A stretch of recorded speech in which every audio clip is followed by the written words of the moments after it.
வா ஸ்னேகா. சார் வணக்கம் sir. Sir இது என் பொண்ணு ஸ்னேகா. வணக்கம் சார். சார் நான் 200 பேருக்கு சாப்பாடு ஆர்டர் பண்ணியிருந்தேன். வந்துருச்சா சார்? ரெடியாக இருக்கு. நீங்கள் ஆர்டர் பண்ண ஹோட்டல்ல இருந்து பார்சல்லாம் வந்துருச்சு. எல்லாத்தையும் செக்யூரிட்டிங்க செக் பண்ணி ரெடியாக டேபிள் எடுத்து வச்சுருக்காங்க. சாரி சார், எங்களால் உங்களுக்கு ரொம்ப சிரமம். ஒரு சிரமம் இல்லை மேடம். நீங்கள் வேற ஐஜி சார் ஃப்ரெண்டு. நான் உங்களை சரியாக கவனிக்கலன்னா அவர் என்ன கோவிச்சுப்பாரு. நீங்கள் ஆயுள் கைதி கருணாகரனை பார்க்கணும்னு சொன்னீங்களாமே.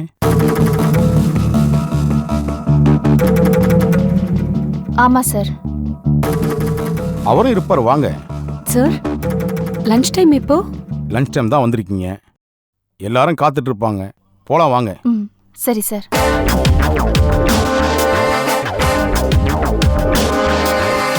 ஏராஜி, அதான் சாப்பாடு வாங்கி கொடுத்தாச்சுல, அவங்களே கொடுத்துக்க வேண்டியதானே. நமக்காக எதுக்கு வெயிட் பண்ணணும்? கொஞ்சம் பொறுமா. எல்லாருக்கும் சாப்பாடு வாங்கி கொடுத்தா மட்டும் போதாது, அதை நம்ம கையால கொடுக்கணும். அதுதான் மரியாதை, அதுதான் புண்ணியம். அதெல்லாம் கரெக்ட் தான். ஆனா என்னால பதில் சொல்ல முடியாது. அனாவசியமா எல்லாரும் முன்னாடியும் கேள்வி கேட்டுட்டே இருக்காது. இதென்ன நம்ம வீடா? இது பாரு, நான் என்ன சொன்னாலும் நீ கேளு. அது பின்னாடி ஒரு காரணம் இருக்கும், புரியுதா? Okay madam. நான் உங்ககிட்ட அப்பவே சொன்னேன்ல, ஜெயில ஒரு கார்டியாலஜிஸ்ட் டாக்டர் இருக்காருன்னு. வா, அவர் போய் சந்திக்கலாம்.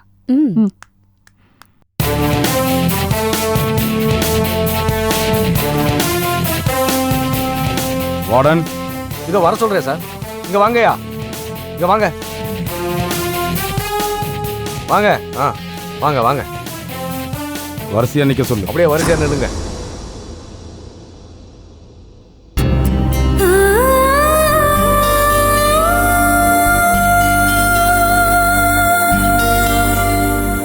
சார் ஒரு நிமிஷம் சார். போங்க. வா. வணக்கம்மா. வணக்கம். என் அண்ணன் பொண்ணு. வணக்கம் சார். வணக்கம். So nice to meet you. You are looking very beautiful, like my daughter. Thank you so much. உங்க பேரு? கருணாகரன். சார், அது எங்க அப்பாவோட பேரு. போன தடவை நான் வந்தப்போ ஜெயிலர் சார் தான் இவரை அறிமுகப்படுத்தி வச்சாரு. ரொம்ப நல்லவர், ரொம்ப அன்பா எல்லார்கிட்டையும் பேசுவார். சார், இதான் ஸ்னேகா. ஐடி கம்பெனியில் வேலை பார்த்துட்டு இருக்கா. ரொம்ப புத்திசாலி, ரொம்ப அன்பா எல்லார்கிட்டையும் பழகுவா. அது மட்டும் இல்லை, அப்பா அம்மா இல்லாத குறை தெரியாம அவளை வளர்த்துருக்கேன். ராஜி, இதெல்லாம் எதுக்கு அவர்கிட்ட சொல்லிட்டு இருக்க? ஜென்ரலா ஒரு பேச்சு வாக்குல வந்துருச்சு. சார், நான் கேட்குறேன்னு தப்பா எடுத்துக்காதீங்க. உங்களை ஹர்ட் பண்றதுக்காக நான் இதை கேட்கல. நீங்க ஒரு கார்டியாலஜிஸ்ட்னு என்னோட அத்தை சொன்னாங்க. நீங்க ஆயுள் கைதின்னு ஜெயிலர் சொன்னாரு. அது எப்படி சார் ஒரு கார்டியாலஜிஸ்ட் மர்டரரா? நான் கேட்கறது உங்களுக்கு புரியும்னு நினைக்கிறேன். ஸ்னேகா, இந்த கேள்வி எல்லாம் கேட்க கூடாது. முதல்ல எல்லாருக்கும் சாப்பாடு கொடுக்கலாம், அப்புறம் வந்து இவரை இன்டர்வியூ எடு. வா.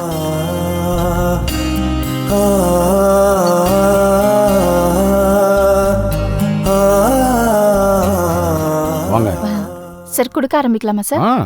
2 பேரும் இந்த பக்கம் நில்லுங்க. வா. இவர் பேர் சுந்தர். இவர் உங்களை கைட் பண்ணுவார். Thank you sir. சுந்தர், பார்த்துக்கோ. Okay sir. வாங்க. போங்க. இந்தாங்கம்மா.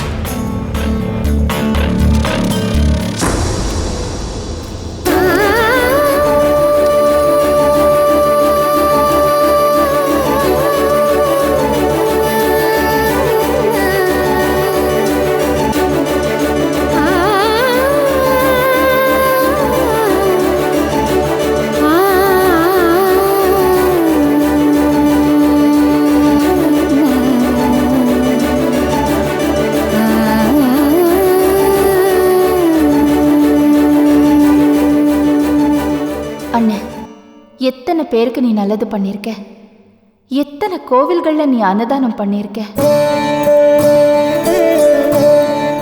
உன் ஹாஸ்பிட்டலுக்கு ட்ரீட்மெண்ட்டுக்கு வரவங்கள எவ்வளவோ பேருக்கு நீ ஹெல்ப் பண்ணியிருக்க. ஆனா இன்னைக்கு நீ இப்படி ஒரு நிலைமையில வந்து நிக்கிறியே. மேடம் கொடுத்துட்டு இருக்க, இப்போ வந்துடுறேன்.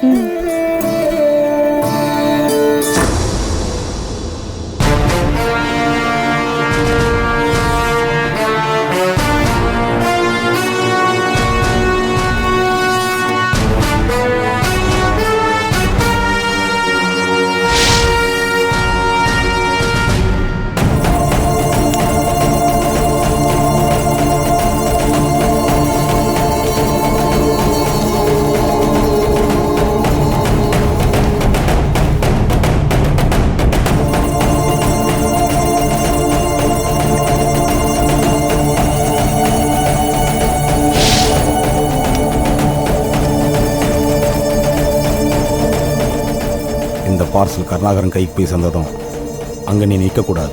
சரிங்க சார். ம்.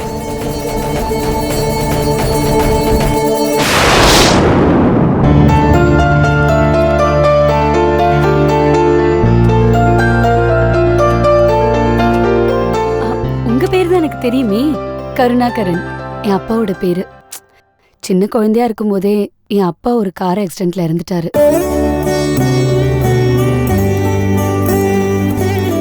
சார், ஏன் கண் கலங்குறீங்க? உங்க குடும்பம் ஞாபகம் வந்துருச்சா? ம் ஆமாம்மா. சார், கவலைப்படாதீங்க. கூடிய சீக்கிரமே நீங்க ரிலீஸ் ஆகி உங்க குடும்பத்தோட போய் சேரணும்னு நான் அந்த இறைவன் கிட்ட வேண்டிக்கிறேன். நான் இந்த ஜெயிலுக்கு வந்த 17 வருஷத்துல முதல் வார்த்தை கருணையான வார்த்தை. மனசுக்கு ரொம்ப இதமா இருக்குமா. இதை கொடுங்க மேடம்.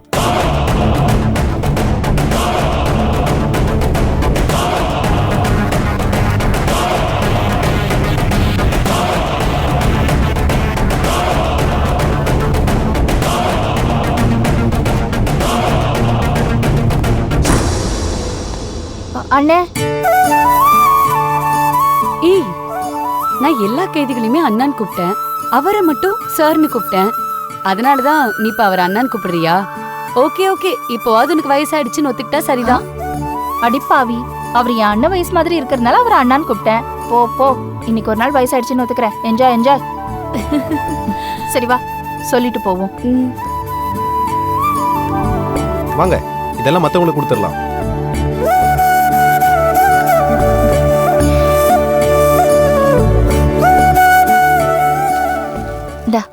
உன் கையால கூட. ஏன்? அப்புறமா சொல்றேன். சின்ன இது. ஏய், இது பாரு, குடுனா குடு, கேள்வியெல்லாம் கேட்காத. ம். தேங்க்ஸ்மா. இது நானும் ஸ்னேகாவும் சமைச்சு எடுத்துட்டு வந்தது. அதுல கேசரியும் இருக்கு. ஸ்னேகா செஞ்சது. சாப்பிட்டு பாருங்க, ரொம்ப நல்லா இருக்கும். சரிம்மா, தேங்க்யூ. You most welcome.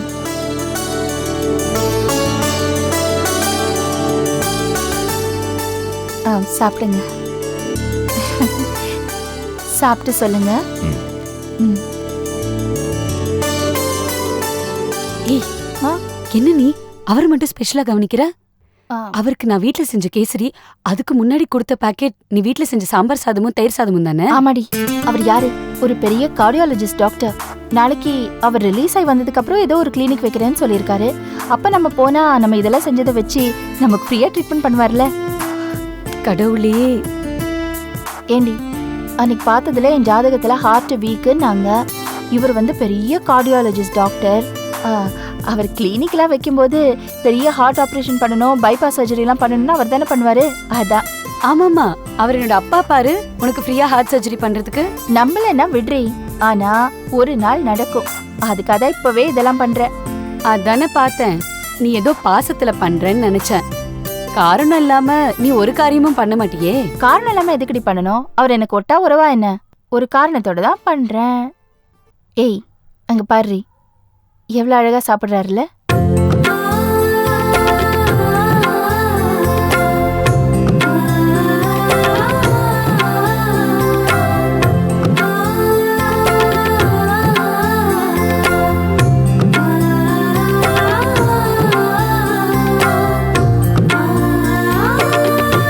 அவருக்கு நம்ம சாப்பாடு ரொம்ப பிடிச்சிருக்குன்னு நினைக்கிறேன். கன்ஃபார்மா உனக்கு ஹார்ட் சர்ஜரி ஃப்ரீ. இதை தான் நான் எதிர்பார்த்தேன். வா.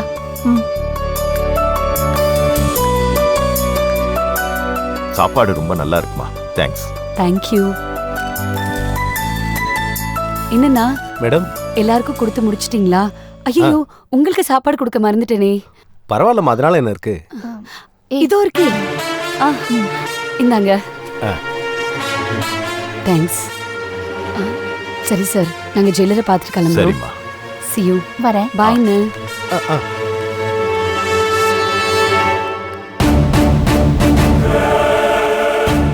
இது கருணாகரன் கைக்கு போகலன்னு தெரிஞ்சா ஜெயிலர் நம்மளை உண்டிலன்னு பண்ணிடுவானா? அந்த ஜெயிலரை பொறுத்த வரைக்கும் கருணாகரனுக்கு சாப்பாடு கொடுத்தாச்சு. நாம ஒரு தப்புக்கு உடந்தையா இருந்தோம். அதனால கடவுள் இன்னைக்கு நம்மளை பட்டினியா போட்டான். இதை தூக்கி குப்பையில் போட வேண்டியதுதான். அக்கா ஆ டிஃபன் கொண்டாக்கா. கொண்டு வரேன்.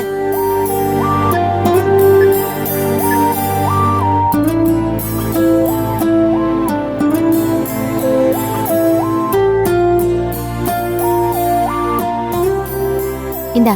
ஆஹா, இட்லி சட்னி சாம்பார். எனக்கு பிடிச்ச நெய் கேசரி. என்னக்கா விசேஷம்?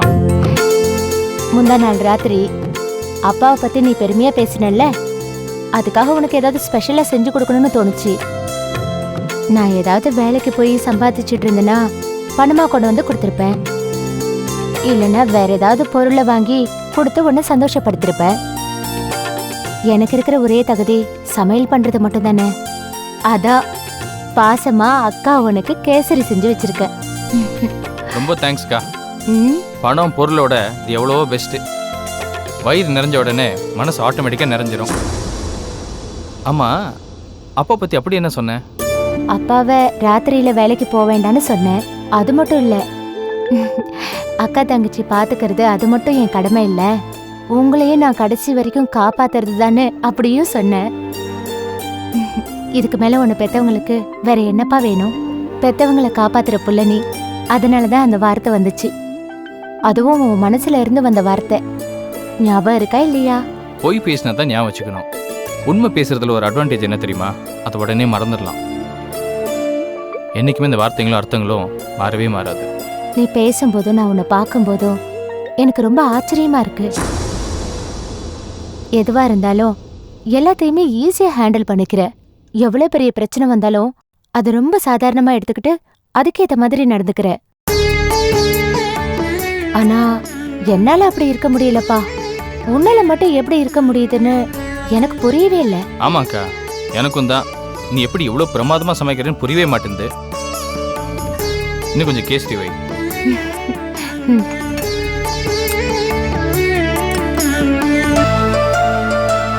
துவாரகேஷ், நான் ஒரு தப்பு பண்ணிட்டேன். என்னை மன்னிச்சிரு. சரிக்கா. அது என்னன்னு கூட கேட்க மாட்டியா? அன்னைக்கு நீ என்கிட்ட ஸ்னேகாவை பிடிச்சிருக்கு, அவளை லவ் பண்ற ஐடியாவில் இருக்கன்னு சொன்னப்போ அதை நான் எதிர்த்தேன். உன்னை கஷ்டப்படுத்துற மாதிரி நான் பேசிட்டேன். ஒரு காதலால உடைஞ்ச குடும்பம் இன்னொரு காதலால நடுத்தெருவுக்கு வரணுமான்னு நான் கேட்டேன். என்னமோ தெரியலப்பா, அன்னைக்கு நான் இருந்த மோசமான நிலைமையில உன்னை அப்படி பேசிட்டேன். அது சுயநலமா இல்ல என் எதிர்காலத்தை பத்தி பயமா அப்படின்னு எனக்கு புரியல. உன்னோட காதலால என் வாழ்க்கைக்கு ஏதாவது இடைஞ்சல் வந்துருமோ அப்படின்னு நினைச்சு தப்பு தப்பான வார்த்தைகளை பேசிட்டேன். அக்கா, உன் பயம் நியாயமானதானக்கா? நான் அப்படிலாம் பேசிருக்கவே கூடாதுப்பா. நீ எனக்காக கடனை உடனே வாங்கி எவ்வளவோ கஷ்டப்பட்டு எனக்கு கல்யாணம் பண்ணி வைக்க முயற்சிக்கும் போது உன் சந்தோஷத்தை தடுக்கிறதுக்கோ உன் கனவுகளை உடைக்கிறதுக்கோ நான் யாரு? எனக்கு என்ன ரைட்ஸ் இருக்கு? நீ எவ்வளவோ முயற்சி பண்ணியும் ஆனா அந்த உமா சில உண்மைகளை சொன்னதால அப்பாவும் அந்த கல்யாணத்தை நிறுத்திட்டாரு. நானும் தற்கொலைக்கு முயற்சி பண்ணேன். அதெல்லாம் வேற. நீ எனக்கு நல்லது தானே நினைக்கிற. நான் எப்படி உன்னை அப்படிலாம் பேசிருக்கலாம்? மனசுக்கு ரொம்ப கஷ்டமா இருக்குடா. அப்படி இல்லக்கா, எனக்கே கூட நீ பேசின நியாயம்தான் பட்டது. இல்ல, அப்பா கிட்ட நீ 1.5 லட்சத்தையும் திருப்பி கொடுத்துட்டு அக்காவோட கல்யாண செலவை நான் பாத்துக்கிறேன், அது என்னோட பொறுப்புன்னு சொல்லி பெருந்தன்மையா நீ சொன்னல. உன்னை போய் நான் அப்படி பேசலாமா? அத நினைச்சு எனக்கு ரொம்ப கேவலமா இருக்குடா.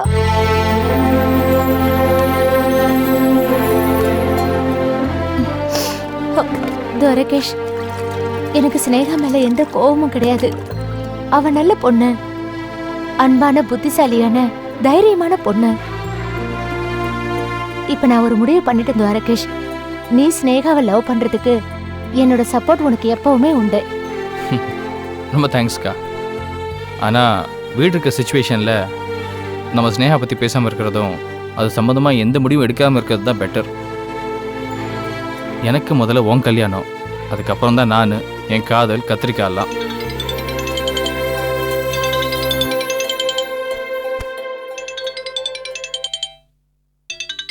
அண்ணி லைனில் வராங்க.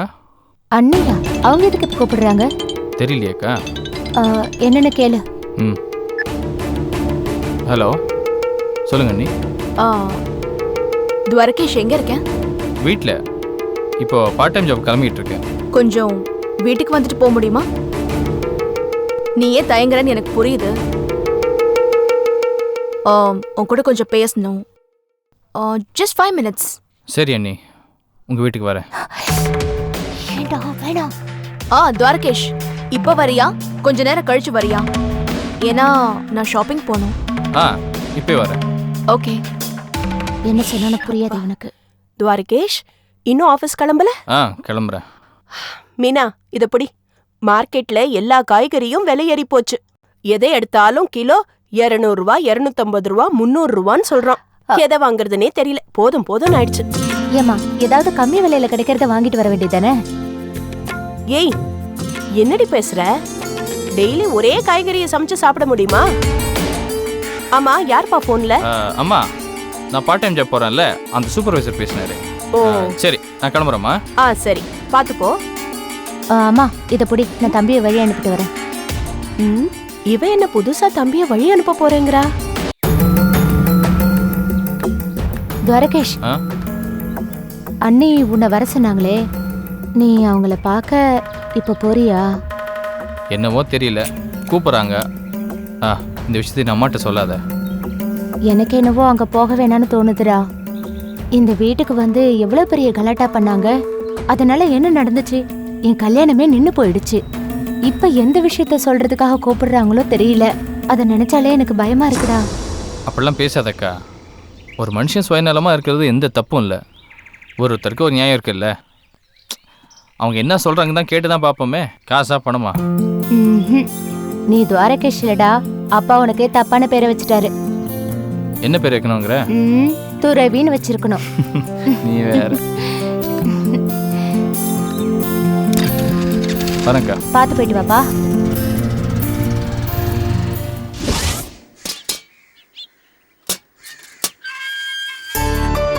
Thank you sir. சரிங்கம்மா. என்ன ராஜி, இப்போ உனக்கு சந்தோஷமா? நீ சொன்ன மாதிரியே ஜெயிலுக்கு வந்துட்டேன். எல்லா கைதிகளையும் பார்த்து பேசி அவங்களுக்கு சாப்பாடும் கொடுத்தாச்சு. இப்போ உனக்கு சந்தோஷமா? மனசுக்கு நிறைவா இருக்கு. மத்தவங்களுக்கு சாப்பாடு போட்டு அவங்க சாப்பிடுறத பாக்குறது ஒரு தனி சந்தோஷம்டி. ஆமா, அந்த டாக்டர் அங்கிளை மட்டும் ஸ்பெஷலா கவனிச்சியே. எல்லாருக்கும் கடை சாப்பாடு, ஆனா அவருக்கு மட்டும் கடை சாப்பாடு மாதிரியே பார்சல் பண்ணி வீட்டு சாப்பாடு. ஆமா, செக்யூரிட்டி கண்ணில் படாம அந்த சாப்பாடு எப்படி நீ உள்ள எடுத்துட்டு வந்த?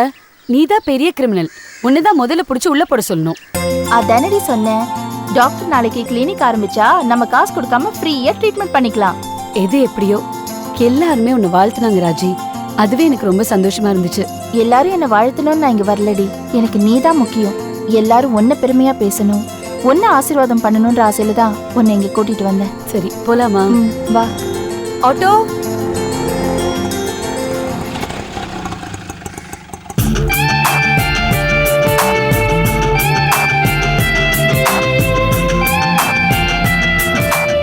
ஹாய் பிரதீப். அடடே, இன்னைக்கு தான் உங்க 2 பேரையும் ஒண்ணா பாக்குறேன்.